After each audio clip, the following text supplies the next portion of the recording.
U.S. economy and the world economy is facing a huge headwind right now.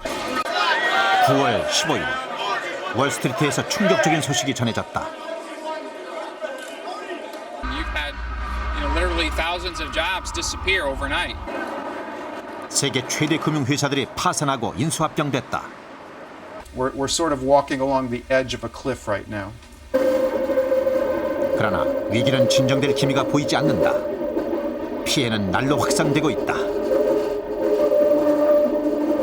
This is a once in a half century, probably once in a century type of event. Is it the worst you've ever seen in your career? Oh, by far. 미국만이 아니다. 금융위기는 세계 시장을 강타했다. It will remain to see. We'll see how well a job they did when history looks back at this period of time. But certainly they've been handed one of the most difficult crises we've had in several generations. 무엇이 왜 위기를 가져온 것인가? 한국 경제는 어떻게 살아남을 수 있을까?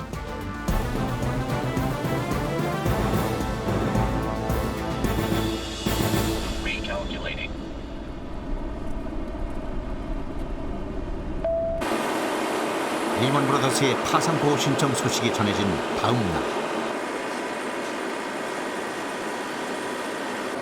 세계 각국 취재진이 뉴욕 본사 앞에 몰려 있었다.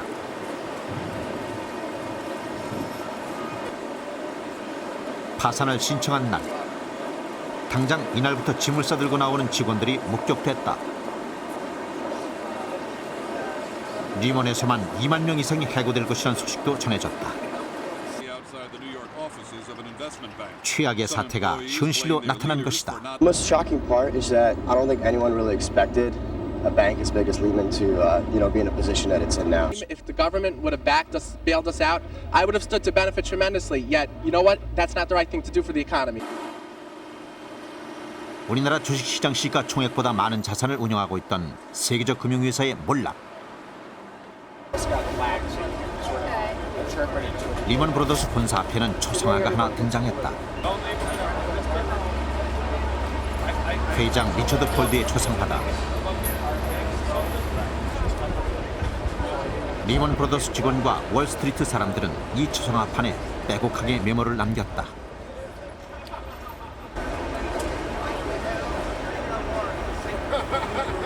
내일에 대한 불안과 공포, 몰락에 대한 충격과 분노, 그리고 반성이 가득했다. Making investments that had too high a risk. The risk was high, and nobody really understood how high the risk was, and yet some people would say irresponsibly they invested the entire company in trying to make money off of a high-risk situation.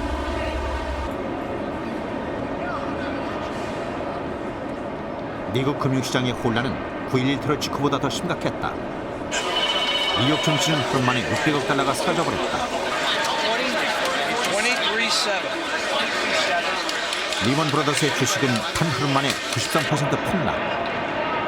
20센트 아래로 떨어지면서 휴지 조각이 되어버렸고, 뱅크 오브 아메리카 은행의 인수합병된 메릴 린치 주식 또한 폭락했다. 여기에 AIG 구제금융 신청 소식까지 겹쳤다. Last I looked, well, stocks were down as much as almost 400 points today and then came back a little bit. So if you look at today's losses with Monday's losses, we're talking about 1,000 points in 36 hours. Yeah, they were up Tuesday, but it's almost relevant. And there are so many different ways of looking at stress in the markets other than the Dow Jones Industrial Index. I would caution I don't need any interest. I just want the cash. 9월 18일 목요일, 미국 최대 투자은행 골드만삭스 본사 앞.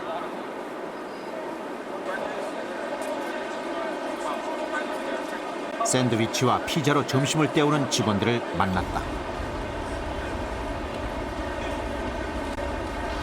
I would say that the mood is tense, very apprehensive. There's a lot of uncertainty, and so people are walking on eggshells, unsure of what's going to happen next.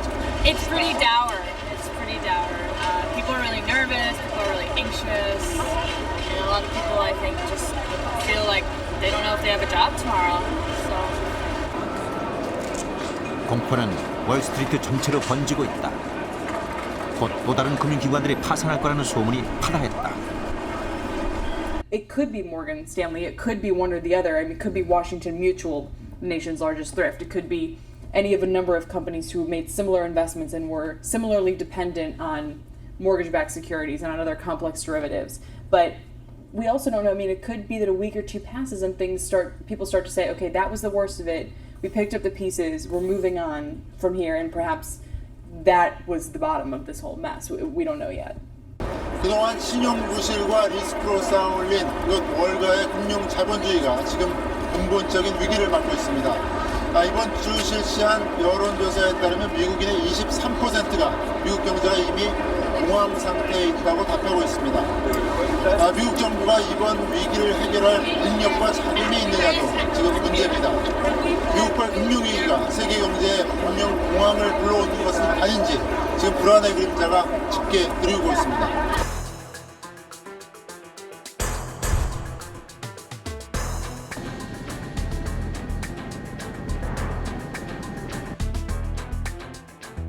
미국발 금융위기의 충격은 일본 도쿄 증시로 그대로 옮겨졌다.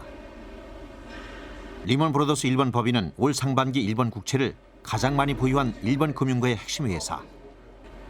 도쿄 증시는 소식이 전해진 16일 600포인트 이상 가라앉았다.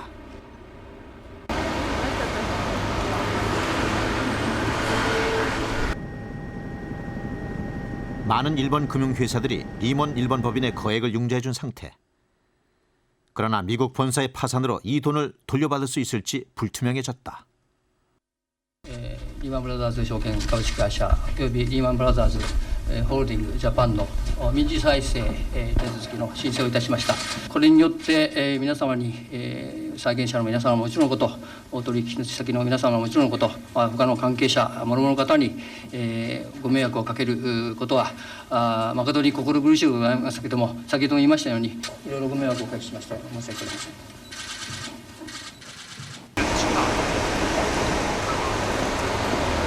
리먼 브로더스 일본 법인의 자산 동결 소식에 일본 금융가는 얼어붙었다.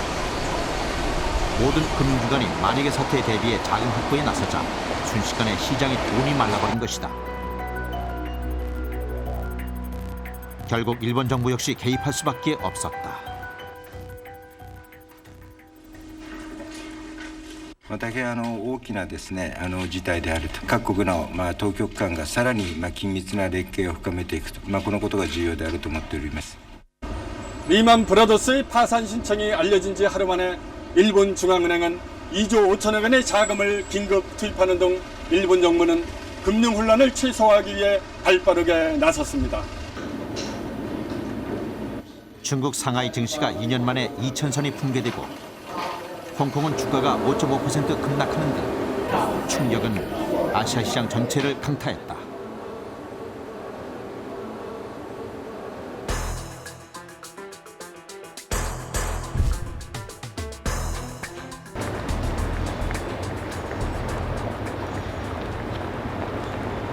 상황은 유럽도 마찬가지였다. 특히 영국 금융시장이 고전인 브렉짓. 리먼 파산 소식이 전해진 바로 그날 금융감독청이 사태의 파장을 우려해 주식 거래를 일시 중단한 가운데 영국 법인 직원들은 줄줄이 회사를 떠났다. 영국 리먼 브라더스는 약 5천 명을 고용하고 있었다. It's kind of chaotic. Everyone was packing and exchange personal contact information. Any sort of payoff for you? We don't know. We don't know if we'll get paid for this month. 리먼 브라더스 영국 내 기업사들에겐 자금 유입이 중단됐고 즉각 청산 관리에 들어갔다.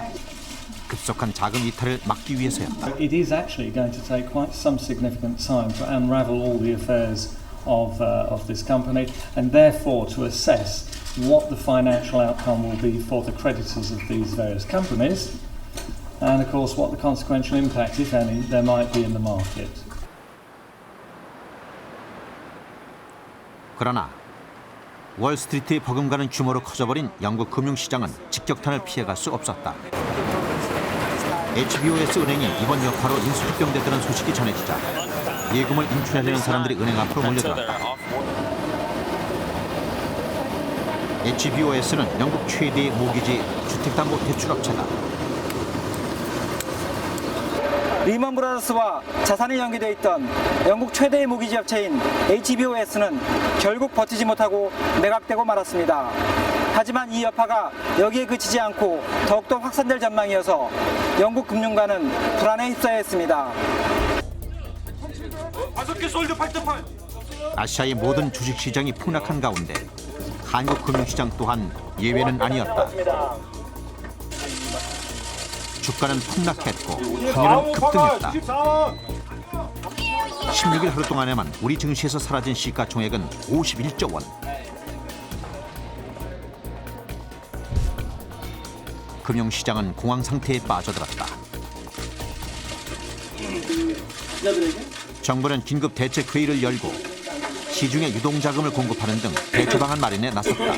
국제 금융, 국내 금융 그리고 실물 경제 동향을 매일 점검하고 상황에 따라서 오늘 같은 경제 금융 상황 점검회를 수시로 개최해서 필요한 조치를 취해나가기로 했습니다. 리먼 사태로 인한 우리 금융기관의 직접적인 피해는 얼마나 될까? 리먼에 직접 투자된 금액만 7억 2천만 달러. 메릴린치 투자된 금액은 27억 2천만 달러. 그러나 금융가에는 이보다 훨씬 더 많은 피해를 볼 것이라는 예측이 분분하다. 간접 투자 방식으로 얽힌 금액은 바로 알 수 없기 때문이다. 이 전체적인 매트릭스를 모르는 거죠. 그러니까 한 사람 한 사람이 가지고는 알지만 이게 서로 전체가 어떻게 연결이 됐는지 전체를 보기가 아직은 너무 이르고요. 다음에 또 헤지펀드라든가 헤지펀드 같은 경우는 굉장히 고배율의 베팅을 하게 됩니다. 그래서 이 전체 시스템상으로 이게 어디까지 가 있는지 자세히 아직 모르고요. 심각한 자금난으로 미국 정부로부터 850억 달러 규모의 구제 금융을 받게 된 AIG의 한국 지사에도 문의 전화가 쏟아졌다. 가입자만 120만 명. 피해를 보지 않을까 우려의 목소리가 높았다. FRB의 론을 저희들이 받음으로써 이 단기 유동성 문제는 해결이 된 것으로 저희들은 판단을 하고 있습니다. 이게 론이니까 저희들이 갚아야 될 돈인데 이거는 향후 2년 동안 저희들이 가지고 있는 자산을 매각을 해가지고 거기에서 나오는 수익으로 이제 갚는다. 이번 사태로 국민연금 또한 큰 손실을 입었다. 리만 브라더스와 메릴린치, AIG에 투자한 금액이 7,215만 달러. 무려 555억 원의 손실이 예상된다. 200조가 넘는 엄청난 규모의 이 기금인데 특히나 이제 국민연금 문자 그래도 국민들의 돈이라거든요. 물론 이제 국민들의 돈을 좀 더 이제 불려놓겠다라는 그 뜻은 좋지만 실질적으로 이런 거 운영할 때는 제1원칙이 안전성에 둬야 된다는 게 이제 우리 생각이죠. 미국발 금융위기. 일주일 동안 전 세계 금융시장은 폭락과 반등을 거듭하며 혼란을 수습하기 위한 힘겨운 싸움을 벌였다. 이런 위기 상황이 오기까지 그동안 월스트리트에서는 무슨 일이 벌어지고 있었던 것일까?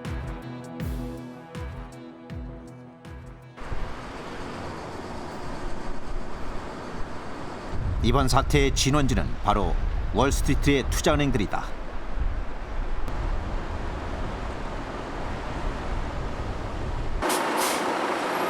리먼 브라더스가 5대 투자은행 중 4위, 메릴린치가 3위, 지난 3월 인수합병된 베어 스턴스가 5위 투자은행이었다.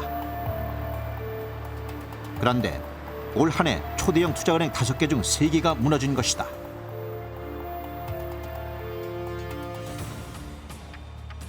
(158년의) 역사를 가진 리먼 브라더스는 두 형제가 소매업 중심의 작은 회사를 설립하면서 출발했다.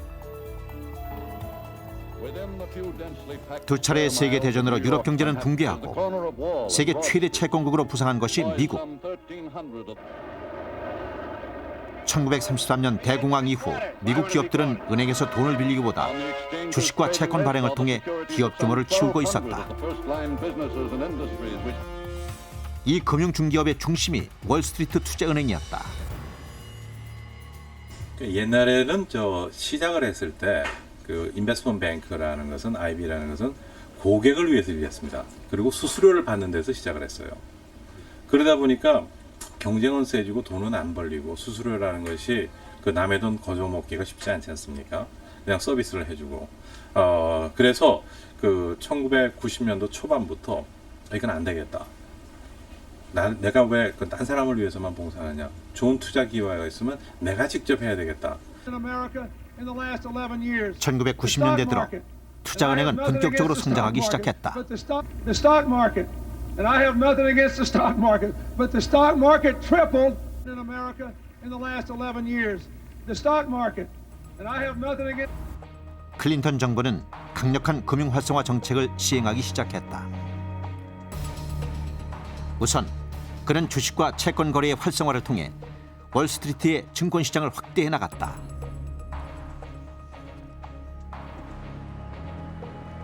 당시 투자은행들은 M&A를 통해 대형화하기 시작했다. 90년대를 거치면서 골드만삭스, 메릴린치 등 초대형 5대 투자은행들은 금융시장의 거대한 손으로 등장한다. 투자은행은 일반 상업은행과 달랐다. 여기에 첨단 기법이라는 게 있습니다. 다양한 수학적인 기법, 이런 물리학적인 지식들도 이용을 해갖고 다양한 상품들, 고수익 상품들을 계속 만들어냈었죠. 그러다 보니까 자연히 자금이 또 글로벌 IB로 또 모여지게 되는.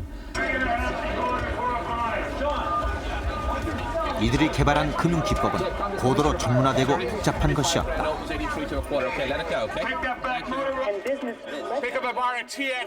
투자은행은 최고의 인력을 모아 높은 수익을 올릴 방법을 연구해냈다. 그 결과 자산은 눈덩이처럼 불어났다.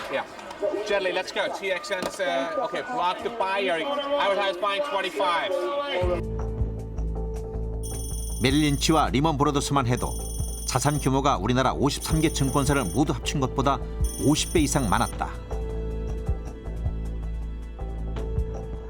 IB의 자산이 웬만한 국가의 GDP에 맞먹을 정도의 규모를 자산 운용을 했었다라고 보시면 될 것 같습니다.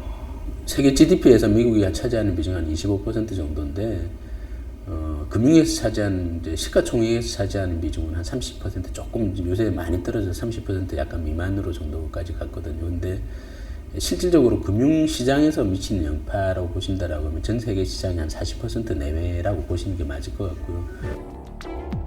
투자은행은 자기 자본만으로 투자하지 않는다. 40배에서 50배까지 남의 자본을 끌어모은다. 그러나 수익이 높은 만큼 위험 또한 컸다. We had an unprecedented leverage in the financial system this year. It's a leverage that's been building up over decades. It's culminated with hedge funds borrowing from banks, then lending or borrowing on that collateral on top of it, sometimes with as much as 30 times the assets to the capital that they have. 높은 수익 앞에서 위험은 쉽게 잊혀졌다. 투자은행은 빠르게 전 세계로 파고들었다. 1990년대 후반 새로운 투자처를 찾아 나선 투자은행이 주목한 것은 바로 아시아 시장이었다.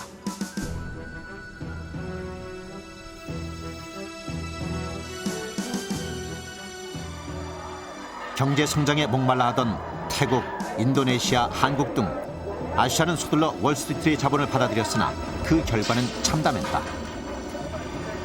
거칠 것 없이 밀려들던 달러가 어느 날 갑자기 빠져나가 버리자 바트화는 폭락했고 경제는 순식간에 멈춰버렸다.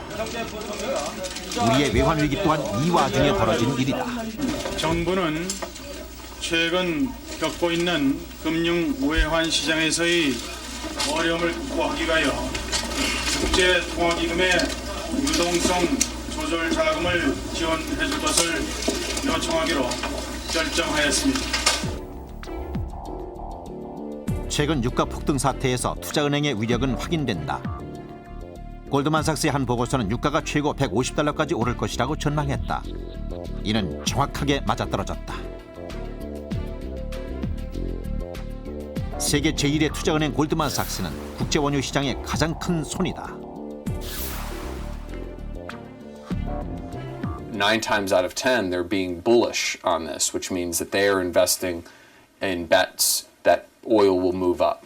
Of course, every time Goldman issues a report predicting that oil prices will go up, oil prices go up. And what Goldman is doing is sending out a signal to the rest of the market what the new price ceiling is, what the new target is to shoot for. 국제 석유 선물 시장을 주도하고 있는 투자은행들은 여기서 머무르지 않는다. 최근에는 세계 각지의 정유 시설을 사들이고 있다. 원유뿐 아니라 정제된 석유 가격도 오를 것이라고 판단, 직접 정유 시장에 뛰어든 것이다. 세계 경제를 신음하게 한 고유가의 이면에는 초대형 투자은행들이 있었다. Today, investment banks such as Morgan Stanley and Goldman Sachs also are active in the physical energy business. They own energy assets such as fuel storage, power stations. That's never happened before. So they own physical assets. 오로지 미국에만 있는 세계를 움직이는 미국 힘의 상징.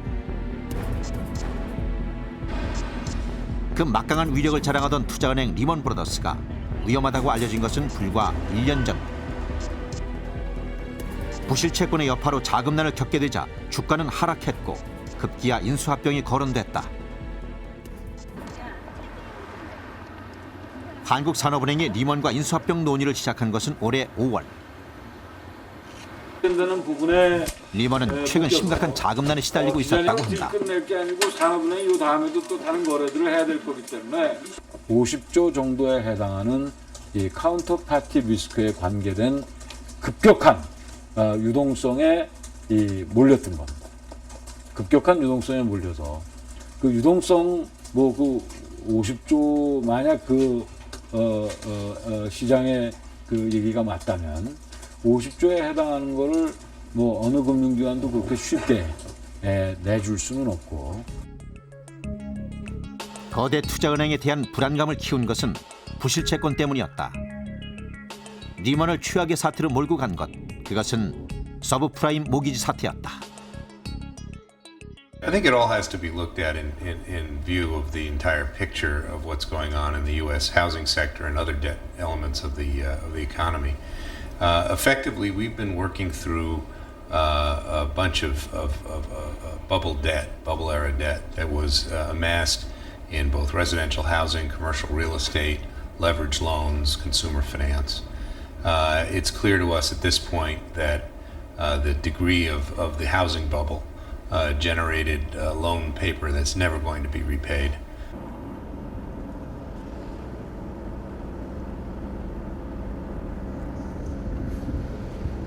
막대한 자본을 가진 투자은행들을 힘없이 주저앉힌 미국 서브프라임 모기지 사태. 이건 어떻게 된 일일까?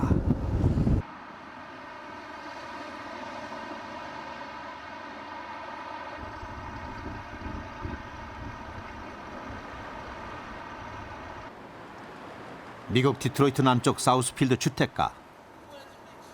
한 집 앞에 차압을 알리는 표지판이 서 있다.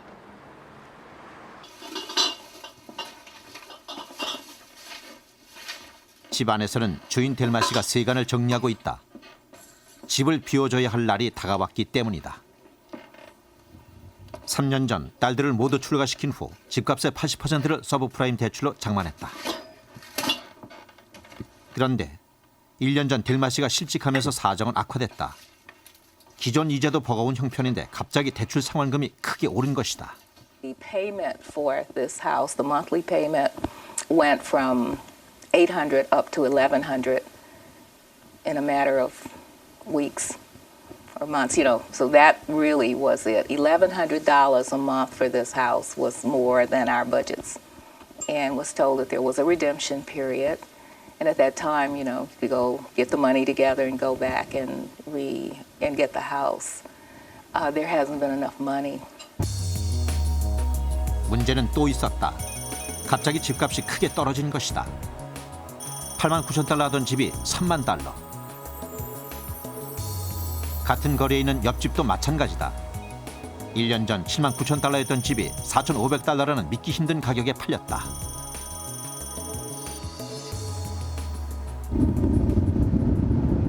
경제가 어려워져 실직자가 늘어나고 집값은 떨어지는 상황 속에서 결국 서브프라임 사태가 터졌다.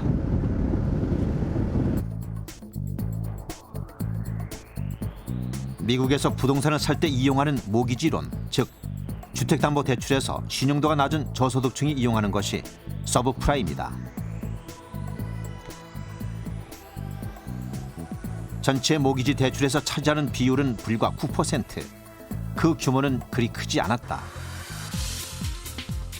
그럼에도 서브프라임이 세계 경제의 핵폭탄이 된 것은 미국의 부동산 거품과 맞물렸기 때문이다.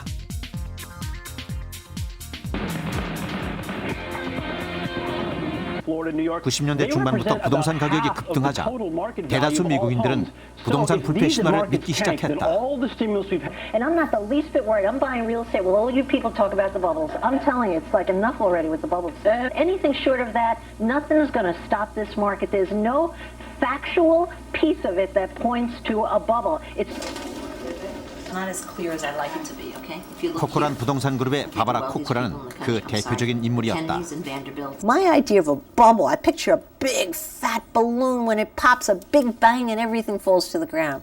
I don't see that at all. We've had little drop-offs in different markets where prices have dropped in a year by 5%, but who cares when 3 years later they've gone up by 42% collectively? 사람들은 너도 나도 대출을 받아 집을 사는 데 혈안이 됐다. 투자를 넘어선 투기였다. 부동산에 관한 각종 정보를 제공하는 클럽 모임은 연일 문전성시를 이뤘다. 지역이나 주변 환경, 집 구조도 따져보지 않았다. 일명 묻지마 투자. 한 마을을 통째로 사버리는 일도 비일비재했다. And they were calling us the California locusts, that we come into their neighborhoods like Las Vegas and Phoenix, and we buy up everything in sight, and then they can't. There are blocks in some of these new construction sites where there's a whole blocks of empty properties where the people have gone in and then they couldn't rent them. So we are investing in Nashville, Tennessee, and in Florida, and in Idaho. Those are the three places. So we have a duplex in Nashville, Tennessee. We have a duplex in Idaho, and we're buying a single-family house in Florida. 2002년부터 5년간 미국 전국의 집값 상승률은 50%를 넘었다. 특히 캘리포니아주의 경우 100%를 넘어섰다.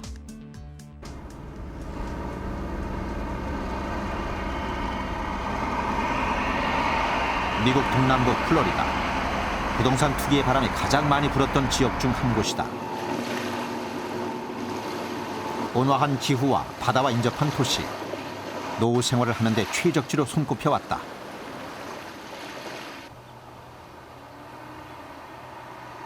이 아름답고 한적한 마을에 부동산 투기의 바람이 불어닥쳤다. 곳곳에 대형 주택 단지들이 지어졌고 그 집들은 세워지자마자 팔려나갔다. 가격도 무서운 기세로 올랐다. 2004년 지어진 이 고급 주택은 1년 사이에 40만 불에서 80만 불로 가격이 치솟았다. 그러자 집을 사려는 수요자들은 더욱더 몰려들었다. Houses were flying off the shelf. By the time you hit enter and it was up on MLS, you could walk over to the fax machine and stand there for a few minutes and you'd have multiple contracts bidding out on the property, and we ended up with bidding wars where people, it was sight unseen. People were buying them quicker than you could even do anything. 많은 사람들이 대출이 손쉬운 서브프라임을 통해 투기에 뛰어들었다. 그 결과 서브프라임은 전체 모기지의 4분의 1까지 치솟았다. 이들은 집 한 번 보지 않고 구매를 결정했다. Not even the land. Never seen it at all. I actually took pictures for him in the email and I said, this is the house that we're short selling, just so he knew what it looked like. I don't know that this owner's ever been here before. That's the magnitude of the speculatory building that we went through.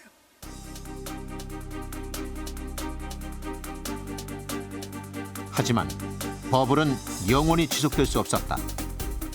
2006년 금리가 인상되고 투기 열풍이 식자 부동산 경기는 급냉하기 시작했다.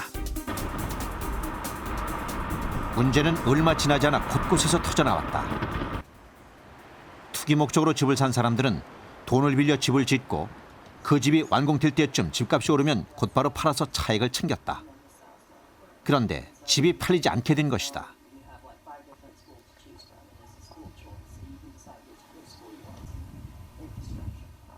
사람이 한 번도 들어와 살지 않은 새 집들이 결국 경매 시장에 쏟아져 나왔다. And having it done and expecting that, as soon as it was done, that it would be sold to someone, and they financed it and they owe right around $510,000. I right now have an offer for $180,000 and that the bank is actually considering.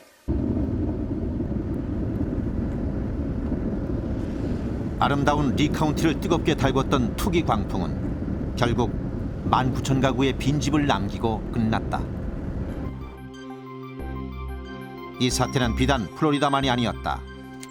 지난해 미국의 총 주택 차압 건수가 44만 건, 160가구당 한 가구꼴인 것으로 나타났다. 가장 차압 비율이 높은 네바다주의 경우 무려 60가구당 한 가구꼴.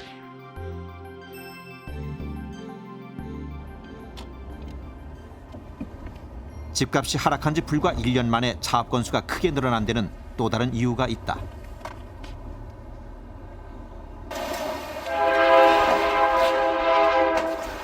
은행과 주택 구입자를 연결시켜주는 모기지 브로커 벙커 레이너 씨는 그동안 자신이 처리했던 모기지 관련 서류들을 보여주었다.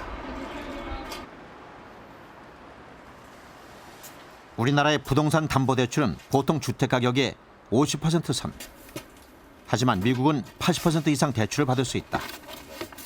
그런데 투기 열풍으로 대출 신청이 급증하자 은행의 변칙 대출 또한 성행했다. Basically, we have a sales price of $225,000. In order to get that, the client doesn't have any money down. We do $180,000 first trust deed. Then we do a $45,000 second trust deed. That gives you 100% financing. That means that the client has to come in with zero down payment. Okay. The purchase price is $225,000. 소득이 없어도 신용심사 없이도 집값의 100%를 빌려주는 일도 다반사였다. 이 경우 22만 5천 달러짜리 집을 사는데 1차로 18만 달러, 2차로 4만 5천 달러를 대출받았다. 전액 대출이다. 심지어 죽은 사람 명의로 대출이 이루어지기도 했다. 하지만 이에 대한 규제나 당국의 관리는 없었다. Those are the companies that will come in, make a lot of money quickly up front, and they don't so much care about repeat business, future business, whether the clients are going to refer people to them in the future. Because they're in for the now, make as much money as they can and then disappear.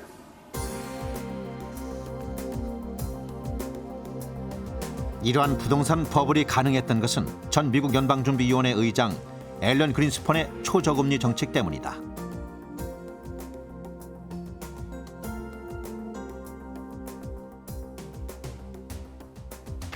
실질 금리를 마이너스 수준으로 내려서 너무나 많은 돈이 시중에 풀렸다.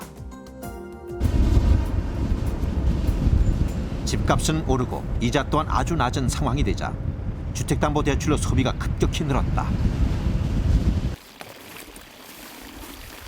캘리포니아 고급 주택가.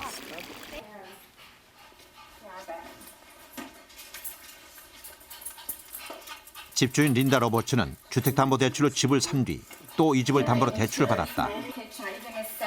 그 돈으로 실내 장식이며 가구 등 온 집안을 호화롭게 장식했다.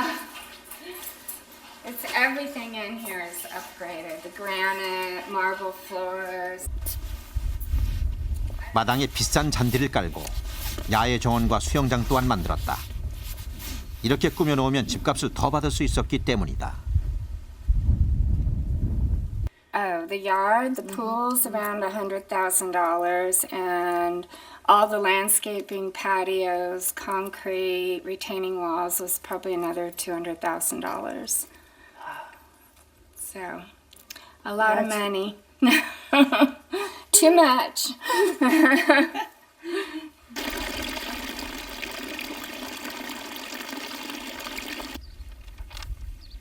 그러나 이제 빌린 돈을 갚을 길이 막막해졌다.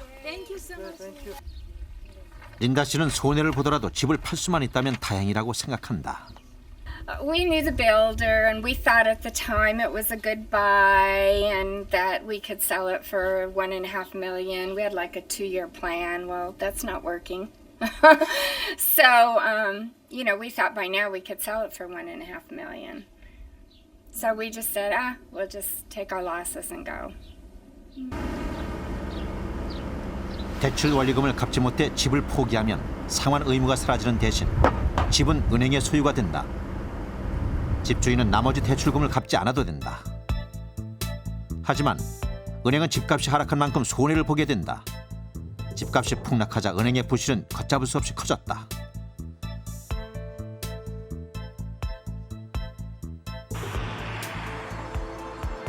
결국 지난해 4월 서브프라임 사태는 본격적으로 불거졌다. 미국 2위 모기지 업체 뉴센츄리가 파산했다. 그런데 8월에 들어서자 프랑스 BNP 파리바 은행이 서브프라임 관련 펀드의 환매를 중단하고 나섰다. 전 세계 예상 손실액 2천억 달러. 9월 이번엔 런던에 비상이 걸렸다. 이른바 뱅크런이라 불리는 대규모 인출 사태가 벌어졌다. 영국 2위의 모기지 업체 노던 록이 미국의 서브프라임 여파로 결국 파산하고 만 것이다.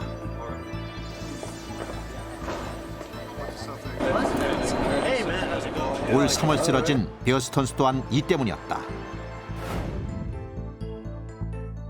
Large fraction of all these residential mortgage-backed securities and CDOs, about half of them were sold not to US investors, but to investors in Europe, in Asia, in Latin America, all over the world. So when the value of these assets collapses in the US, that's why you see financial institution investors all over the world having losses. It's because of this financial globalization. IMF 추정에 따르면 전 세계 금융시장의 예상 손실액은 1조 달러로 늘어났다.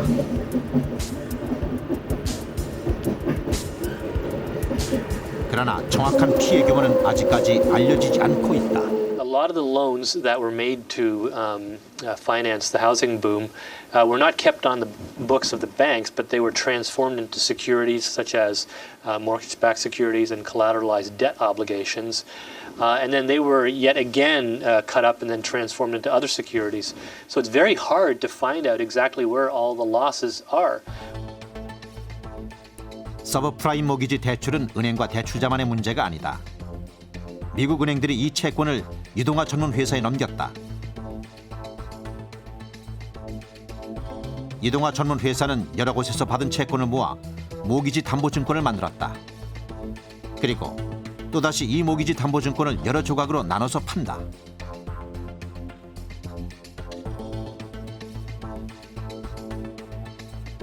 이 증권을 산 곳이 투자은행. 투자은행은 이것을 모아서 새로운 증권을 만들었고 또다시 여러 조각으로 나눠 전 세계에 팔았다.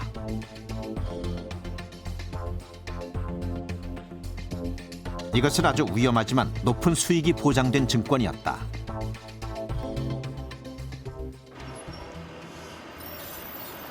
투자은행이 서브프라임 모기지 대출증권을 여러 조각으로 나눴다가 섞어서 합치고 다시 나눠서 판 것은 대출자가 돈을 갚지 못해 발생하는 위험을 분산하기 위해서였다. 그런데 채권이 변형되는 과정에서 서로 복잡하게 얽히고 설키다 보니 위험이 발생해도 바로 파악할 수 없는 상황이 돼버렸다. So the people who own the mortgage may be anywhere in the world and scattered all over. So how can we get agreement on how to adjust the terms of the mortgage? That is a quagmire that we're discovering now. You may have someone in the mortgage office saying, I think this person needs more time to pay. We can't raise the rates on this person. But that person doesn't have authority to do that. That's the fundamental problem. 서브프라임 사태는 갈수록 심각해졌다. 결국 미국 정부는 3월에 이어 또 개입을 결정했다. People are concerned about the situation in our financial markets and our economy, and I share their concerns. These actions are necessary and they're important, and the markets are adjusting to them. Our financial markets continue to deal with serious challenges. 미국 정부는 페니메와 프레디맥 두 금융기관에 2천억 달러의 구제금융을 지원했다. 민영화시킨 지 17년 만의 일이었다. 적자 생존, 시장 질서에 개입하지 않는다는 원칙을 무너뜨린 획기적인 조치였다. Fannie Mae and Freddie Mac are so large and so interwoven in our financial system that a failure of either of them would cause great turmoil here at home and around the globe. 페니메와 프레디맥 채권은 한국은행도 갖고 있다. 알려진 금액이 약 500억 달러 규모. 중국 정부 또한 두 금융기관에서 발행한 엄청난 액수의 채권을 보유하고 있다.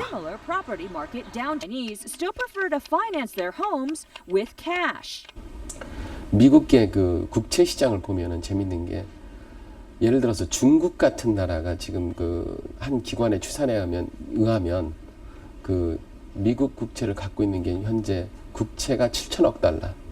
그다음에 페니메이, 프레디맥의 그 두 정부 보증기관의 채권이 3천억 달러를 갖고 있다고 그러죠. 다 합쳐서 1조 달러입니다. 미국 GDP의 10분의 1에 해당하는 어마어마한 돈인데 이들 돈에 대해서 만약에 미국이 보증을 안 해주게 되면 하는 수 없이 중국 정부는 판다고 그럴 겁니다. 그럼 국제금융시장이 무너지는 건 둘째치고요. 미국 경제 자체가 아주 큰 위기에 봉착할 수 있거든요. 미국 정부는 극심한 자금난으로 파산 위기에 몰린 AIG에 대해서도 850억 달러를 지원했다. AIG는 전 세계 130개국의 지사를 보유한 미국 최대 보험 회사다. It owns Stowe Mountain Resort in Vermont. So not to mention it being an insurer for all types of property and commercial insurance, and it does risk management and asset management. So it was in a very, very broad swath of services, not just insurance, but also financial markets and management and that kind of thing. And then it had fingerprints on all these corners of the economy. So the Federal Reserve had hired firms to say, look, we want to know what happens if AIG goes under. If AIG declares bankruptcy, what's going to happen? They looked at it and determined that if they did, it would have enough risk on enough different parts of the economy that it could really be catastrophic. America's foremost expert, longtime Federal Reserve Chair Alan Greenspan. Welcome back. 그렇다면 서브프라임 사태로 인한 미국 금융기관의 부도 위기는 여기서 끝난 to 것일까? Lehman is to find a way in which there is no. They're trying to do it in a different manner, and the reason is obvious from seeing the effect of the bailout of Bear Stearns. When Bear Stearns was bailed out, it drew a line under that level of firm, implying that anything that was larger than that firm was capable of getting federal assistance. Now, if you generalize that, it is very clear that that is an unsustainable situation in the financial markets. Are we going to see more of these major financial institutions fail? I suspect we will. But in and of itself, that it does 이렇게 not 은행들의 need to be 파산이 a 계속 problem. 이어질 It 것으로 depends on 예상되는 how it's 이유는 handled 무엇일까? and how the liquidations take place. 이번 사태를 겪으면서 연쇄 줄도산의 뇌관으로 지목된 것이 CDS, 신용 불이행 거래다. 은행이 돈을 빌려주면서 혹시 발생할지 모르는 기업 부도에 대비하기 위해 보증보험회사에 수수료를 주고 보증을 부탁했다.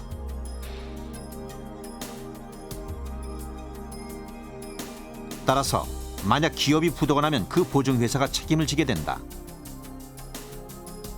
전 세계 금융기관들이 서로 보증으로 얽혀 있어 한 곳이 파산하면 그 파장이 일파만파로 번져가게 되는 것이다.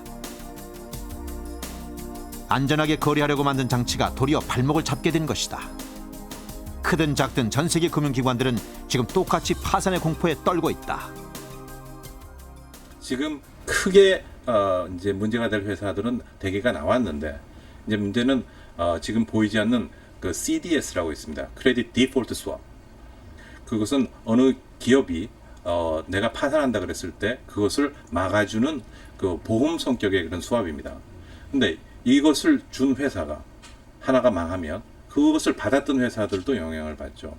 그리고 그러한 자산이 많은 이런 보험회사 같은 경우는 연계된 것이 너무 많기 때문에 그래서 정부가 들어가야 되는데 과연 이것이 끝났냐? 아직 끝났다고 보지는 않습니다.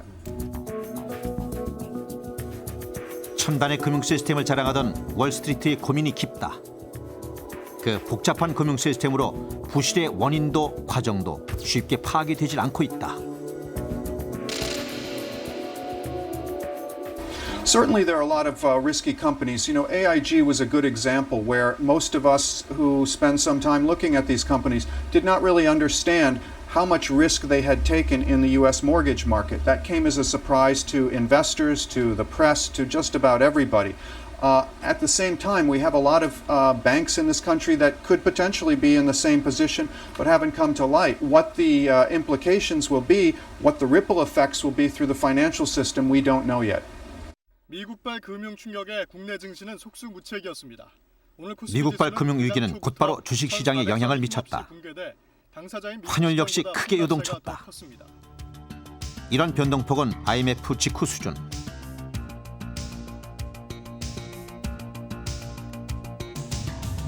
우리의 주가와 환율 변동폭은 세계 최고 수준이었다. 왜 이렇게 흔들린 걸까? 그동안 외국 자본들이 국내에 많이 들어와 있기 때문에 그렇습니다. 다른 나라보다 개방도가 금융시장 개방도가 굉장히 높은 상황에서 지금 외국 금융기관들의 위기가 발생하면서 자금을 회수하는 과정 속에서 우리나라 시장이 자금을 회수하기 가장 좋은 시장으로 지금 인식되고 있는 것 같습니다. 6.5에 비드 170 얼마? 6.5에 외국 투자자들의 움직임에 따라 주가와 환율이 웃기도 하고 울기도 하는 상황.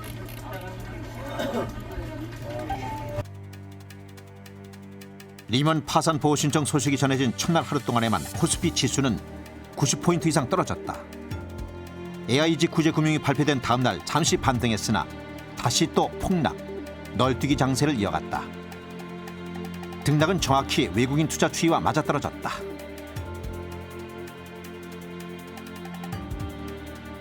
외환 시장이 불안해지면 다 불안해집니다. 왜냐하면 외환 시장은 외환이라는 게 뭐냐면 환율이지 않습니까? 환율은 그 나라의 주가입니다. 주가. 그죠? 우리나라 동화의 가치거든요. 평가라는 게 결국 주가지 않습니까? 주가가 계속 폭락하면 가치가 떨어지는 게 주가가 빠진다는 얘기지 않습니까? 그러면 다 불안해지는 거죠. 국민 정서라든지 우리나라에 투자되어 있는 외국인들이라든지 또 새로 들어올 외국인들이라든지 다 불안해져 안 들어오는 거죠. 외국 투자자들이 한국에서 투자금을 회수한 이유는 본사의 자금이 부족하기 때문이다. 이로써 최고 48%에 달하던 주식시장의 외국 자본은 30% 이하로 떨어졌다. 그런데 한국 증시로 유입되는 외국 자본을 대거 관리하고 있는 홍콩 금융 관계자들은 한국 시장을 불안하게 여긴 것은 지난해부터라고 말한다. Asset classes and between countries and between markets as well. At the moment, investors, institutional investors in our State Street, we look very closely at the behavior of institutional investors, have actually continued to repatriate funds away from Korea because the level of short-term debt in the Korean economy has risen significantly in recent years. And that's another factor whereby investors have actually been turned off the Korean won simply because of the accumulation of short-term debt. 설에 지나지 않았지만 9월 위기설이 나왔던 것도 바로 이 불안감 때문이었다. 단기 외채 상환이 몰리면 달러가 부족해 갚을 수 없을 것이라는 불안이었다. 우리나라 외환 보유고는 2,400억 달러 수준, 세계 6위를 자랑한다. 그런데 왜 달러가 부족할 것이라 보는 걸까? 달러를 들여오는 가장 큰 창구는 수출. 최근 수출이 크게 늘어 무역 수지는 흑자를 기록해왔다. 그런데 실제 벌어들이는 달러보다 훨씬 더 많은 달러를 내다 팔았다. 달러 하락을 예상했기 때문이다. 수입업체, 수출업체, 무슨 해외 투자에 나서는 자산 운용사들에 이르기까지 진짜 모두가 환율 하락에만 집착을 했습니다. 베팅을 했습니다. 그런 수년 동안 있는 달러 없는 달러 다 내다 팔았고요. 또 글로벌 신용 경색으로 인해서 우리에게 외화 자금 시장을 통해서 차입금을 우리가 꾸려나갈 수 있게끔 빌려주던 해외 금융기관들이 또 이 상환 요구가 들어오면서 더더욱 달러가 부족해지는 그런 상황. 그래서 지금 이 단기적으로 이 갑자기 달러가 부족한 이 현상을 맞으면서 불가피하게 환율이 필요 이상 급등하는 그런 장을 맞고 있습니다. 환율 변동이 심해진 것은 새 정부 출범 이후다. 강만수 기획재정부 장관은 몇 차례에 걸쳐 고환율 정책을 시사했다. 정부. 환율이 오르기 시작했다. 3월 940원대에 머물던 원화 환율이 6개월 만에 200원 가까이 오르면서 가파른 상승세를 이어가자 환율 시장에 비상이 걸렸다. 결국 정부는 입장을 바꿔 환율 방어에 나서야 했다. 정부 출범 초기에는 전 세계적으로 달러와 약세가 진행이 되고 있었는데 그래서 대부분의 다른 나라 통화들은 다 달러에 대해서 강세를 보이는 즉 환율이 내려가는 상황에서 한국만 정부가 환율 올라가야 된다 하면서 끌어올렸던 거고요. 이제 달러와 강세가 시작되는 그런 시점에서 또 거꾸로 가려고 하니까 그게 잘 먹혀들지 않고 그 과정에서 우리 외환보유고는 축이 나고 그렇게 된 겁니다. 환율 방어에 쏟아부은 돈이 300억 달러 규모. 그러나 강세로 돌아선 달러는 잡을 수 없었고 외화만 써버렸다. 오락가락 환율 정책은 기업에도 큰 타격을 주고 있다. 이 회사는 각종 기계 부품을 만들어 수출해온 튼튼한 중견 기업이다. 사실 수출 기업들은 원화 환율이 오르면 이익을 보게 된다. 그런데 실제 사정은 정반대였다. 최근 이 회사는 큰 고민에 빠져 있다. 2008년도 환율을 저희는 920원으로 예상하고 사업계획을 수립했었습니다.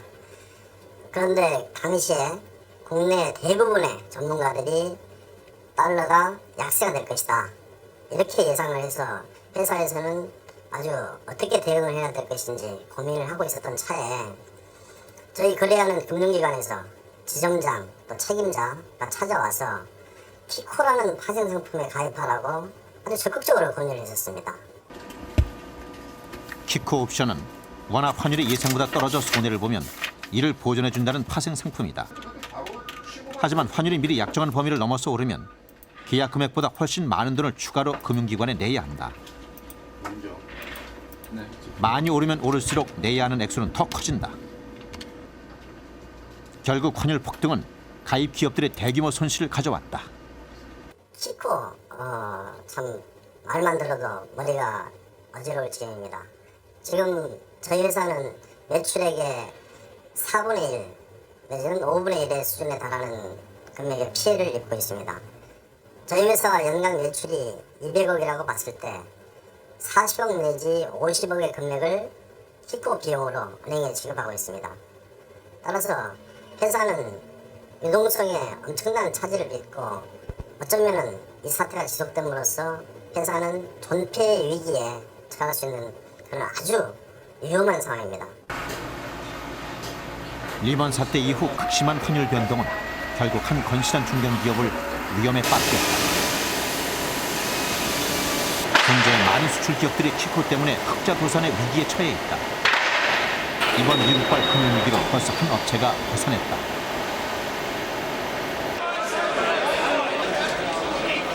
하루가 다르게 발전해온 세계 금융시장은 세계 경제를 살릴 수도 죽일 수도 있는 막강한 힘을 보유하고 있다. 전문가들은 금융위기가 곧 실물 경제를 위협하게 될 것이라고 전망한다.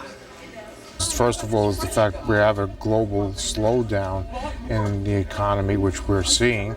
And second is the fact that even the emerging markets, a lot of them have exposure to U.S. Bonds and credit and debt that are going to impact the markets there and the movement of capital between asset classes. 우리 경제는 지금 중대한 국면을 맞고 있다.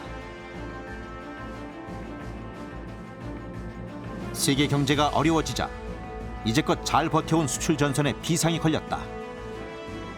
당장 하반기부터 크게 줄어들 것이란 예측이 나오고 있다.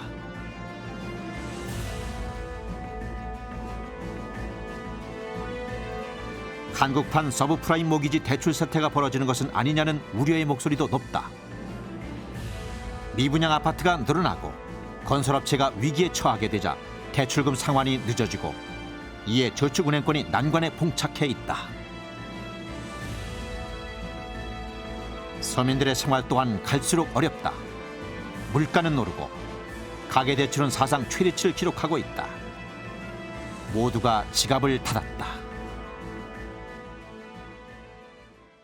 이런 때일수록 이 경제 체력 관리에 중점을 둬야죠. 그래서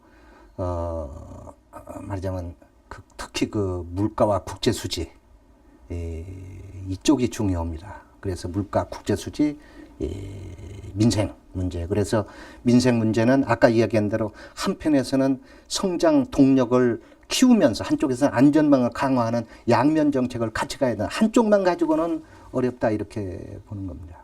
이 위험 관리라고 하는 차원에서 각 개별 금융회사에만 맡겨가지고 되는 일이 아닙니다. 시장 경쟁 속에서 자꾸 고수익을 쫓아가면서 위험에 대해서는 자꾸 둔감해지고 누군가 어떤 한 회사가 고수익을 낸다. 과감하게 리스크 테이킹 해가지고 그럼 다른 회사들에 다 그 압력이 생기거든요. 우리는 저기는 언젠가 저러다가 망할지도 몰라 하고 뚝심 있게 나갈 수 있는 그 시장 환경이 아니라는 거죠. 자꾸 경쟁이 가속화되면서. 그래서 그런 면에서는 이 시스템 차원에서 위험 관리 이런 부분에 각별히 더 신경을 써야 된다.